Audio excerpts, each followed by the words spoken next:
40th edition of WWMS. I am Chase Coburn, later joined by our geopolitical friend Arav Kapoor and soccer fanatic Noah, and we have many things to break down in today's episode, including my interview with WBAO radio analyst for the Baltimore Ravens, Valerie Preactor. But first, let's start off with our joke of the week. What do you call a Tonight Show host that lost his balance? Jimmy Fallon. We hope you guys enjoyed that very corny joke. Let's start off this show by breaking down the tragedy of Auschwitz and how it was liberated. What's up, dudes? On January 27th, 1945, or this day in history for tomorrow, the Auschwitz concentration camp located in German-occupied Poland was liberated from the Nazi Germans. German concentration camps like this were notorious for forcing Hitler's enemies into hard labor, beatings, killings, cramped conditions, and so much more. But despite this, Auschwitz was much more than a regular camp. Auschwitz was a place known for its infamous gas chambers used to kill Hitler's prisoners that could not continue to do labor work for the Germans. During this time period at the Birkenau region of the camp, the unfit to work were told that they were being brought to housing and needed to take a shower to clean themselves. Instead, dangerous Zyklon B gases were put through the shower heads, killing all the people, leaving their jewelry and bodies prepared to be burned. In addition to this, at Auschwitz, Joseph Mengele was infamous for being referred to as the Angel of Death for the atrocious experiments he performed on prisoners. In the late months of 1944, the Soviet Red Army, coming in from the east, began closing in on Auschwitz, first liberating Krakow and Warsaw's concentration camps in Poland before beginning the approach into the much more heavily guarded Auschwitz. When the SS or Hitler's police realized that the Soviets were coming, they began killing more people and cremating them in an effort to hide their crimes. But still, 648 corpses were found, along with 7,000 starving men. Any captured SS men were held on trials for their crimes against humanity. And with that, you guys know the drill. Peace out, dudes! In recent news, Bloomberg reported Netflix film chief Scott Stuber is leaving the company to start his own business. Stuber joined the highly acclaimed streaming service in 2017, which is when it started producing original movies. He was a huge reason why Netflix has expanded many films to be in multiple languages. Stuber, while starting his own business, will be producing movies for Netflix, but won't be in his film chief role. He will officially leave in March after the Academy Awards. Now for our soccer news, the January transfer window is open and has been for the past couple of weeks.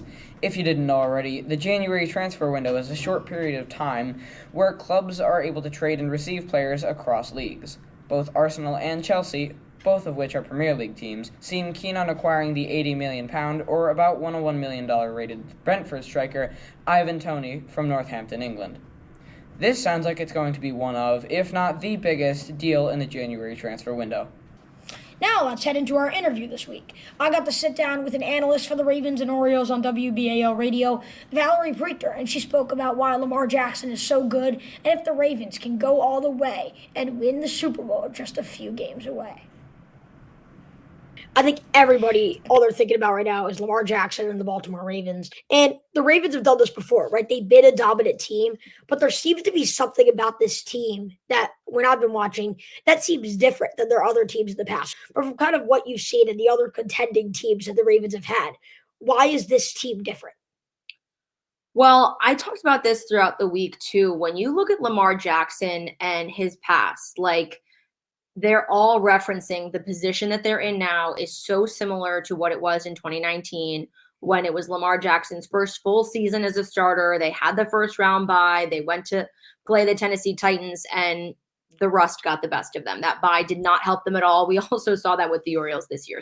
And I think now versus years past, Lamar and this new offense is so changed that Todd Monken, the offensive coordinator who was picked up this offseason, has made the world of difference, because now you're seeing Lamar and all of these weapons that he has at his disposal that he did not have in years past. He finally has a number one wide receiver in Zay Flowers, a solid number two in OBJ, also Nelson Aguilar. You can't rule out Rashad Bateman. So I think for the Ravens also, they keep adding new players. And these are impact guys that we're seeing. They always have their finger on the pulse of what's going on around the league. But that just shows you how important this postseason is in 2023, now 2024, for for the Ravens, they are not messing around. They're bringing out all the guns. They want to go full throttle with this team because look, they have put down significant wins against prominent teams in the 49ers, in Miami. It seems like they could run through a brick wall and be unfazed. And I think that's their plan. It all starts and ends with Lamar, though, right? We've seen the last 2 years he's gotten hurt. It starts and it ends with Lamar Jackson.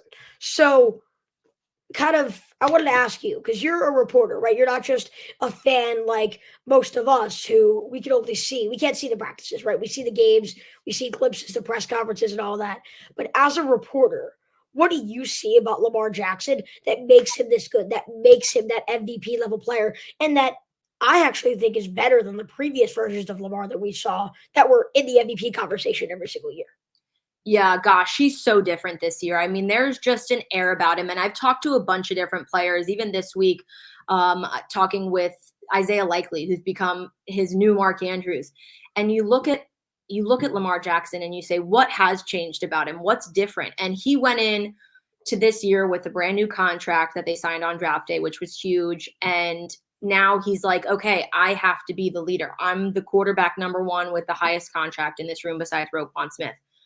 But I need to be the leader on the offense, not only through action, because he would always say that he leads by example, which is true, but he needs to be a vocal leader too. And we've definitely seen more of that this season just among the offense. And I mentioned it before with Todd Monken, his relationship with the coordinator and the way that they've been able to grow his skills, because we know Lamar Jackson as that running quarterback. He still leads the team in rushing yards, which is not common if you look at other teams. So when Lamar Jackson leads the team in rushing, but now he's also racking up those passing yards, that's what everybody was clamoring for. Everybody wanted to see the gunslinger that they knew Lamar had inside of him. And we finally have gotten to see that this year. And, he does all these things, leads his team to the number one seed.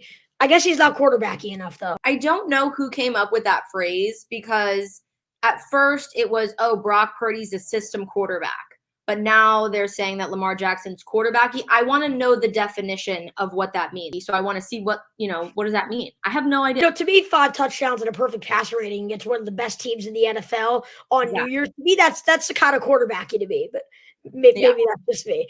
And I think the fact is Lamar Jackson's record against NFC teams is 20-1. Gives you a pretty good odds that going into the Super Bowl, it's going to be the AFC team. Thanks so much to Valerie for coming on. For those who don't know, there are 4 teams left this NFL season: the Chiefs, Ravens, Lions, and 49ers. Those teams play this weekend. The winners of those 2 games will face off in the Super Bowl in 2 weeks. Good luck to all of the teams. Now wait a minute. What is that? We have breaking news.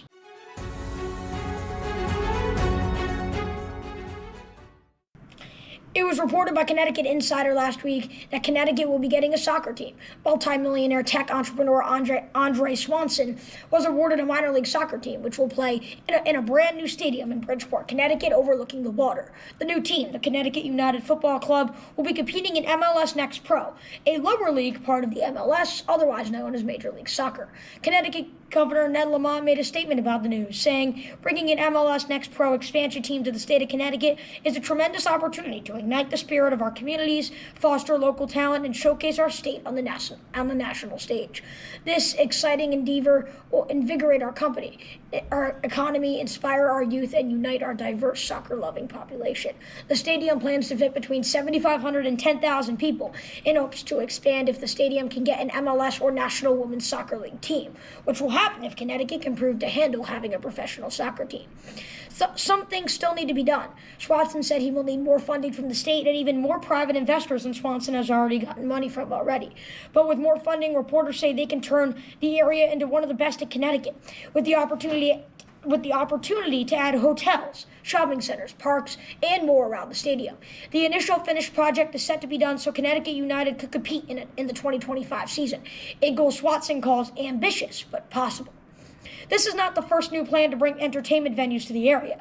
Just over the past 5 years, a Bridgeport minor league baseball stadium has been renovated into a concert venue that has gotten the likes of Sting, REO Speedwagon, Boyz II Men, and others. The same company, Fillmore, is adding an indoor concert venue right next to it, planned to be finished in 2025.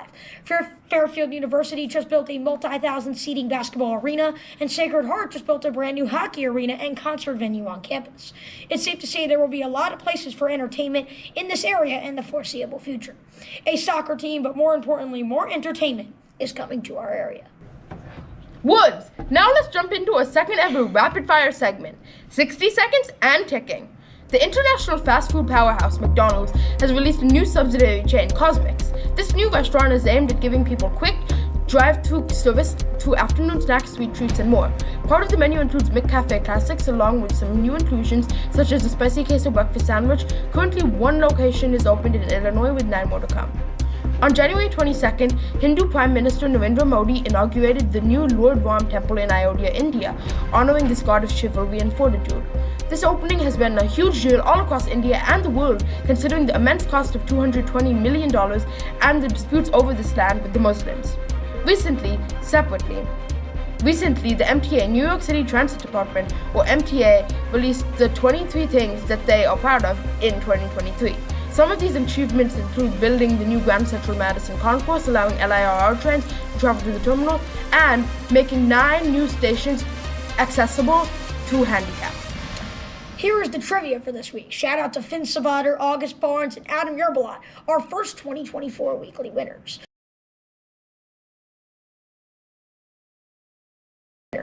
What company does Valerie Preactor work with? When did Scott Stuber join Netflix? When does Andre Swanson want Connecticut United to start playing? What country liberated Auschwitz? All right, you guys will need to answer that. You can click the QR code at the top of the screen right up there in the corner so you guys can scan that and you can compete in trivia. We have a monthly winner, so because we had 2 weeks off on the show, the winners of this week combined with the first week can be our winners for the month. And be sure to check out our basketball live streams here on the Fairfield Woods Middle School YouTube channel. The playoffs are right around the corner, so you do not want to miss out on all of our basketball content. We hope you guys enjoyed the 30th edition of WWMS, our first show in a little while after some snow and MLK breaks and all that. We hope you guys enjoyed. Thanks so much to a great behind-the-scenes crew alongside Arav and Noah. Signing off from Fairfield Woods Middle School, I am Chase Cooper, and we'll see you next Friday.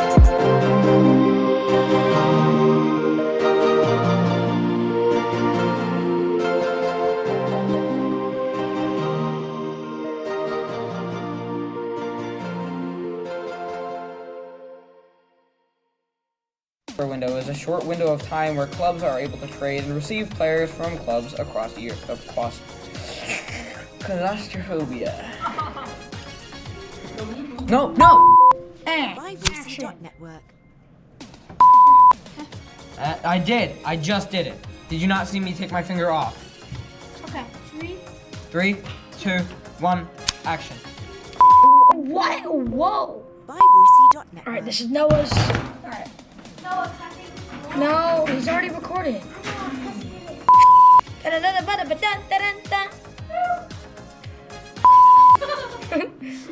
right, guys, stop. ByVoicey.network. How long was that? 58 seconds.